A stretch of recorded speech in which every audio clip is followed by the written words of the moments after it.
જે અપૂર્વ આનંદ રહેલો છે તે પ્રાપ્ત કરવા કોઈ પણ ભોગ આપતા અમને ખચકાઈએ નહીં. આ પ્રાર્થના અમે તમારા પુત્ર અમારા પ્રભુ ઈસુ ખ્રિસ્ત દ્વારા કરીએ છીએ. તેઓ તમારી તેમજ પવિત્ર આત્માની સાથે સાક્ષાત પરમેશ્વર છે, સર્વના જીવનદાતા છે. Amen. Isaiah undergoes the purification ceremony and volunteers to be a messenger of God. Just like we children have made our first confession and have come to receive Jesus in our life more thoroughly. In the second reading, Paul speaks about his having seen the risen Christ.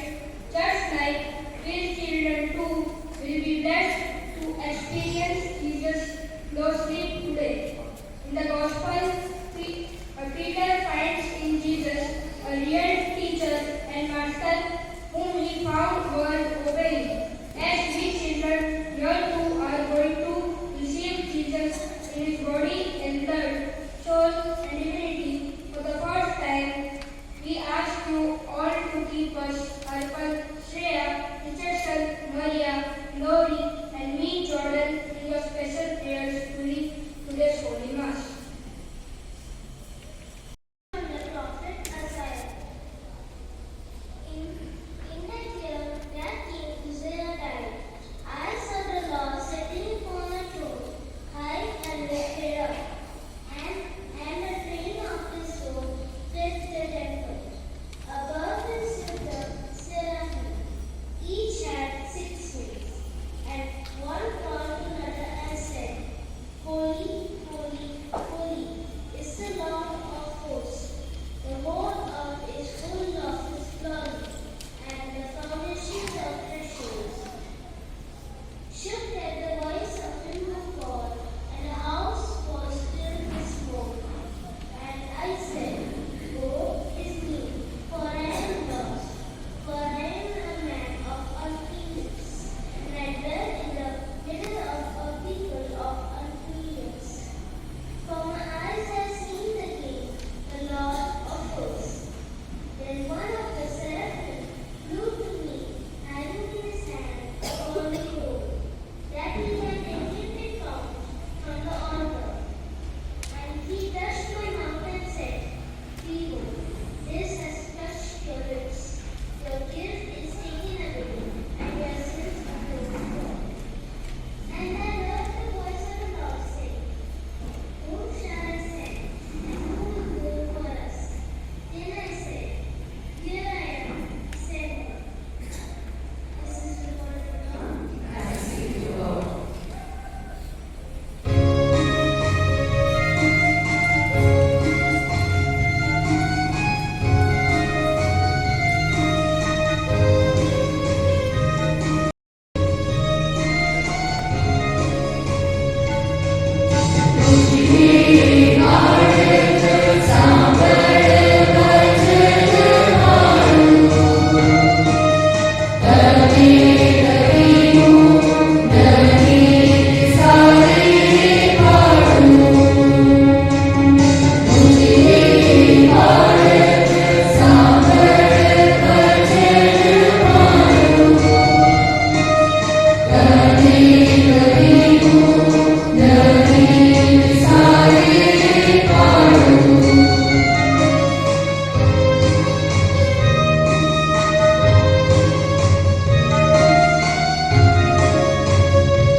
કરીએ યજ્ઞ.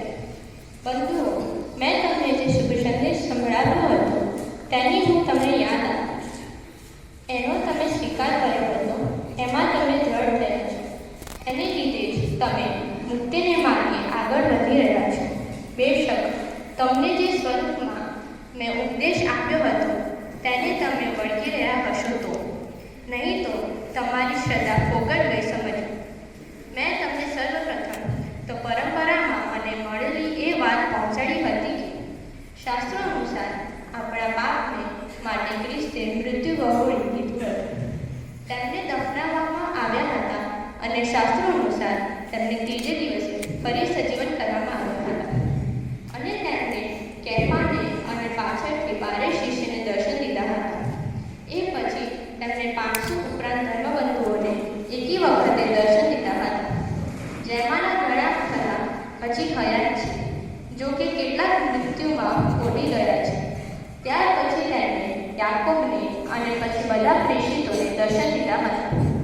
છેવટે તેમણે મને પણ દર્શન દીધા હતા, જો કે હું તો અકાળે જન્મ્યા જેવો છું. સાચી જ, પ્રેષિતોમાં હું અદનામાં અદના છું. પ્રેષિત કહેવડાવવા માને પણ લાયક નથી, કારણ મેં ઈશ્વરના ધર્મસંઘ ઉપર અત્યાચાર ગુજર્યા હતા. હું જે કાંઈ છું તે ઈશ્વરની કૃપાથી છું, અને તેને કરેલી કૃપા વૃથા નથી ગઈ, બલ્કે મેં એ બધાના કરતાં વધારે પરિશ્રમ કર્યો છે. જો કે એ કરનાર હું નથી, પણ મારી સાથે રહેલી ઈશ્વરની કૃપા છે. એટલે હું હોઉં કે તેઓ હોય, અમે આની જ ઘોષણા કરીએ છીએ, અને તમે એમાં શ્રદ્ધા મૂકી છે. આ પ્રભુની વાણી છે.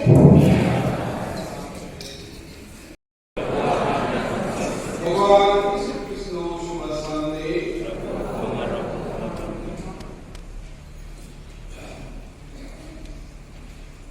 સંત લૂકના શુભ સંદેશમાંથી પાઠ.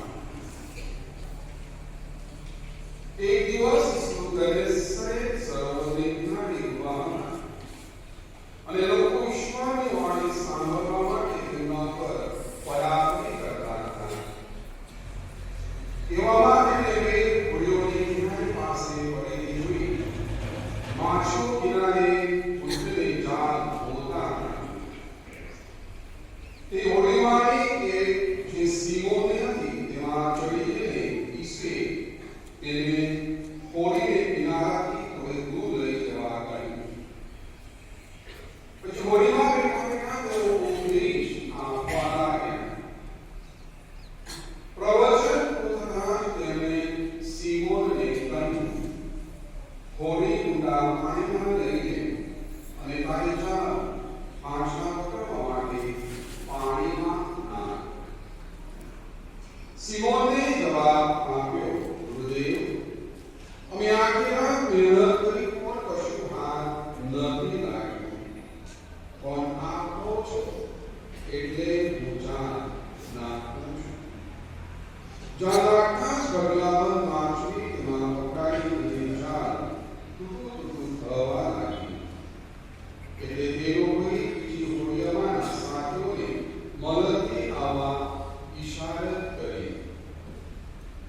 તે લોકો આવ્યા અને બંને હોડીઓ એટલી ભરાઈ ગઈ કે દૂર થવા લાગી. આ જોઈને સિમોન પીતર ઈસુને પગે પડીને બોલી ઉઠ્યો, પ્રભુ, મારાથી દૂર રહેજો, હું તો પાપી છું. અને તે તેના બધા સાથીઓ પકડાયેલી માછલીઓનો ઢગલો જોઈને આશ્ચર્યમાં ગરકાવ થઈ ગયા. તેના ભાગીદારો ઝબદીના દીકરા યાકોબ અને યોહાનની પણ એ જ દશા હતી. ઈસુએ સિમોનને કહ્યું, ગભરાશ નહીં, હવેથી તું માણસોનો પકડનાર છે.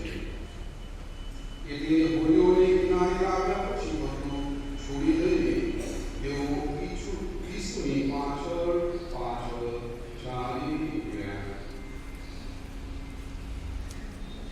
આ ઈસુની જીવનવાણી છે.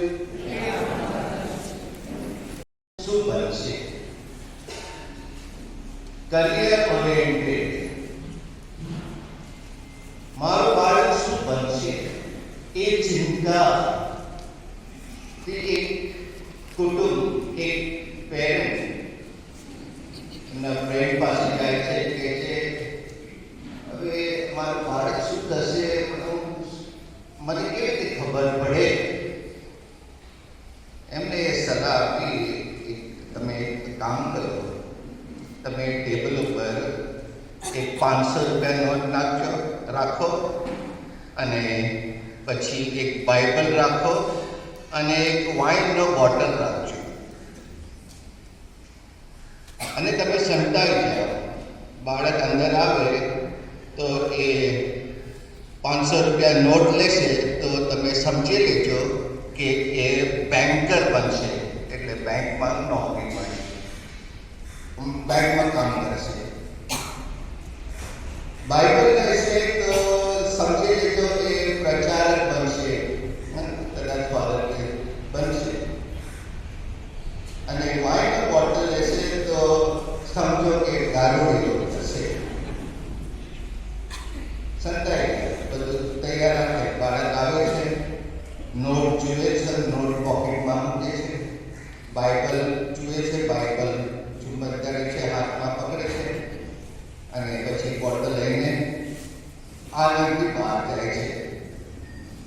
અને એમના મમ્મી એમના પિતાને એમના પતિને કહે છે, જો ભાઈ અમારો દીકરો પોલિટિશિયન બનશે.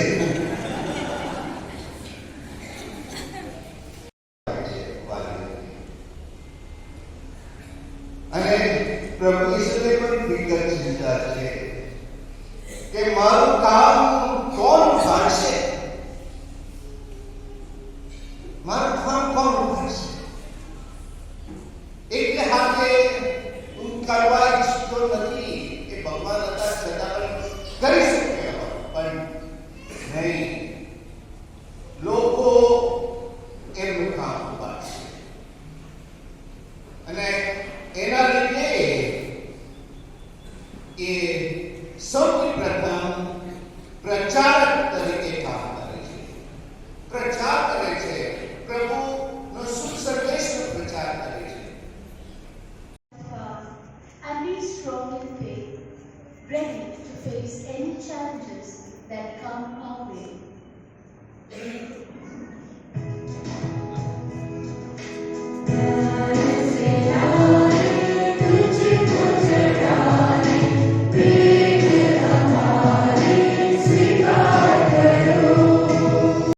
મીણબત્તીઓ. પ્રેમાળ પ્રભુ, અમે તમને આ મીણબત્તીઓ અર્પણ કરતા તમારા એવા બાળકો માટે પ્રાર્થના કરીએ છીએ જેઓ ભક્તિના માર્ગથી ભટકી રહ્યા છે અને નિરાશાના અંધકારમાં ખોવાઈ ગયા છે. તેમને એ સમજવામાં મદદ કરો કે તમે જ સાચો માર્ગ, સત્ય અને પ્રકાશ છો, જે તેમને હંમેશા માર્ગદર્શન આપી શકે છે.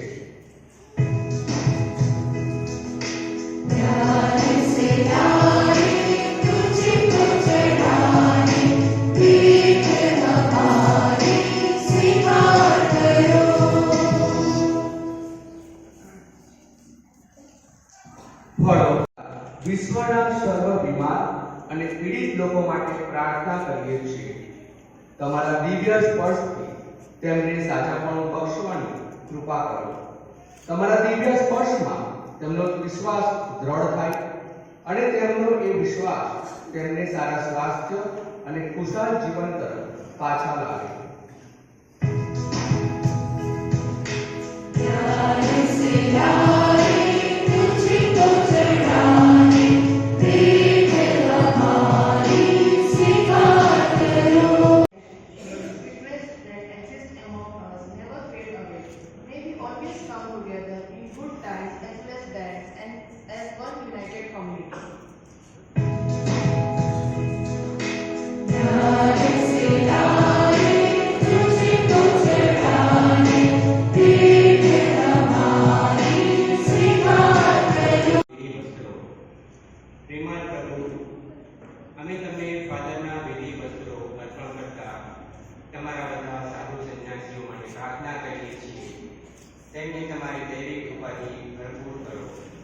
તેઓ જે પાવન અને પવિત્ર પોશાક પહેરે છે તે હંમેશા તેમને તમારી પ્રજાના સાચા ગોવાળ તરીકે સોંપાયેલ કાર્યો કરવામાં મદદ કરે.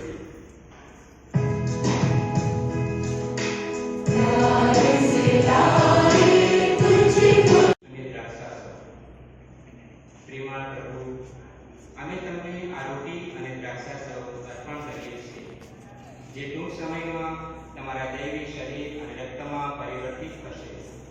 સાથે અમે પ્રાર્થના કરીએ છીએ અમારા આ 6 બાળકો માટે, જેઓ આજે સૌથી પહેલી વાર પ્રભુ ઈસુને પોતાના જીવનમાં ગ્રહણ કરશે.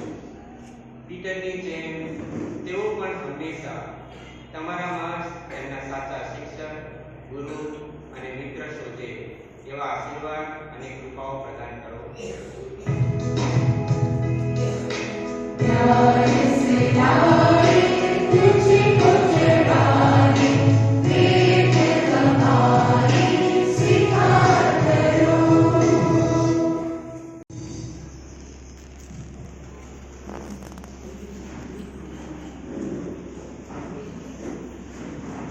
પવિત્રતા તમારું નામ છે પ્રભુ. સકલ સૃષ્ટિ તમારા યશગાન કરે છે, કારણ તમે જ ઈસુ ખ્રિસ્તને પ્રતાપે ને પવિત્ર આત્માને પ્રભાવે સર્વ વસ્તુઓને ચેતન અને પવિત્રતાથી ભર્યા કરો છો, અને યુગે યુગે તમારી પુણ્ય પ્રજાને તમારી છત્રછાયા હેઠળ એકઠી કરો છો. જેથી ઉદ્યાચરથી માંડીને અષ્ટાચર સુધી આ મંગળ ને નિર્મળ યજ્ઞ તમારા શ્રી ચરણે અર્પાતો રહે. અને તેથી હે પિતા, અમે તમને એવી વિનંતી કરીએ છીએ કે યજ્ઞાર્થે તમારી આગળ મૂકેલા આ અમારા નૈવેદ્યને પવિત્ર આત્માને આશીષથી પાવન કરાવો, જેથી તે તમારા પુત્ર અમારા પ્રભુ ઈસુ ખ્રિસ્તના સાક્ષાત દેહ બની જાય. તેની આજ્ઞા માટે ચડાવીને અમે આ પુણ્ય વિધિ આદર્યો છે. તે ગુજારેલા તે પોતાના દ્રોહની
છે